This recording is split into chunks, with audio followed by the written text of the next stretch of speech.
আমার কি দোষ? অপূর্ব দত্ত। ক লিখতে কলম ভাঙিস, খ লিখতে খড়ম। 4 বছর এক ক্লাসে, শুনলে মেজাজ গরম। সারা দুপুর করিস কি, ঘুম নেই তোর চোখে? এত বকি তবু কি তোর মাথায় কিছু ঢোকে? এই শুনে রাখ, লাস্ট ওয়ার্নিং, সময় দিলাম সমাজ। এর মধ্যেই শিখতে হবে সন্ধি এবং সমাজ। সমাজ শুনে আনন্দেতে দুহাত তুলে নাচছ, এরপরে তো ঘুম ছড়াবে, কারক বচন বাচ্চ। বাংলা গ্রামার মানেই হলো মাথার উপর খাড়া, নক্ত সত্য লিঙ্গ পুরুষ বিভক্তি বাগধারা। পুজোর চুজে দুমাস যেন নষ্ট না হয় হেলায়, ভুলো যেন না দেখিবের মন দিয়েছিস খেলায়। ব্যাপারটা কি?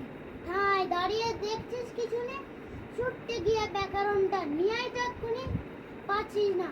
দেখ, বুঝে দেখ, এইটুকুন তো বাড়ি। বল দেখি তোর কবের থেকে বইয়ের সঙ্গে আরে মিথ্যে মিথ্যে বকছো আমার, ভাবছো আমি বোকা? আমার কি দোষ? বই তো কবেই কেটেছে ওই বোকা। নমস্কার।